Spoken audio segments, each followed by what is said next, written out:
Hey everyone, welcome. So you're getting ready for the beacon exercise, huh? You are in exactly the right place.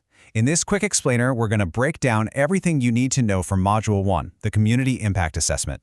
And by the end, I promise you'll know exactly what your role is and how you can make a real difference. Okay, let's start with a big question. Picture this. A disaster strikes. Cell towers are down. Power is out. What is the single most important thing needed for an effective response? It's not more trucks or more gear.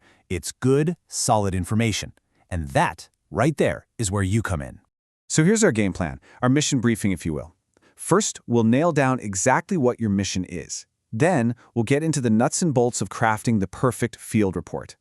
After that, we'll figure out your specific role, see how your report fits into the big picture, and wrap it all up with a super simple action plan. All right, let's jump right into your mission. You need to think of yourself as a frontline intelligence gatherer for this whole thing. Seriously.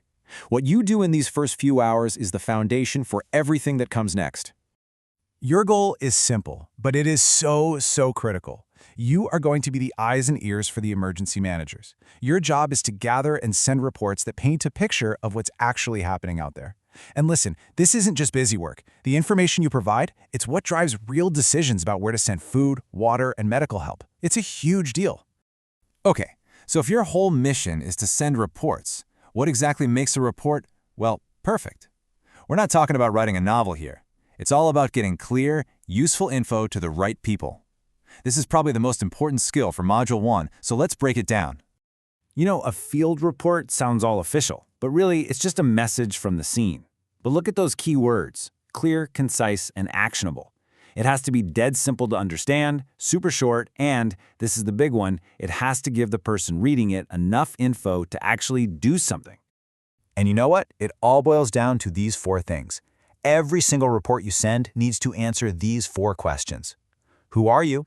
What's the problem? When did it happen? And how can we get back to you? You nail these 4 points, and boom, you've just sent a perfect field report. Let's look at a couple of real-world examples. This one here is a high-level report, kind of the big picture view an organization might send out. See how it gives a wide view of the problem, structural failures, landslides, and then makes a clear request: shelter and food. Short, sweet, and actionable. And here's another one, a little more specific. This one pinpoints a huge problem with the healthcare system and makes a very direct ask. First aid supplies requested. This is the kind of intel that literally saves lives, because now decision makers know exactly what's needed and where it has to go. Okay, this is the most important part of our briefing.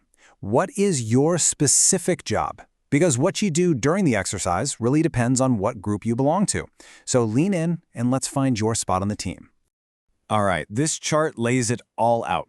We've basically got 5 main groups in this exercise. You've got your CERT and ACS members, you've got registered folks who aren't part of a team, you have spontaneous volunteers, people who just show up to help, then community organizations, and of course, our professional first responders. Find yourself on this list, and we're about to dive into your specific instructions. First up, if you're a CERT or ACS, you already have a structure. So the #1 rule for you is use it. Your reports go to your team leader, period. Use your radio, send a text, whatever works, but it goes up the chain. And please, keep a log of everything. The key is, don't just call the Emergency Operations Center directly. Trust the system. Now, what if you're registered but you're flying solo, not on a team?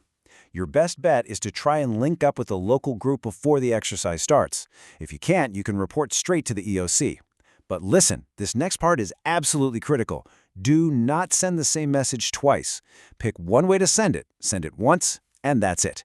Duplicate reports create a nightmare for the people sorting through all the information. And what if you just show up on the day of wanting to help? First off, that's awesome. We call you spontaneous volunteers. Your best move is to find a group that's already set up and just ask how you can help. Be ready to be flexible, listen, and follow their lead. Your job is to support the structure that's already there, and that is an incredibly helpful thing to do. For groups like food banks, shelters, or other community organizations, this is your chance to test your own internal communication plans. Practice getting info from your own people, and then send one unified report to the EOC about your status and what you need. This helps everyone build what we call a common operating picture, so we're all seeing the same thing. And finally, for our professional first responders and agencies, your focus is a little different. For you, this exercise is all about testing your backup systems. Can you reach your partner agencies when the main lines are down?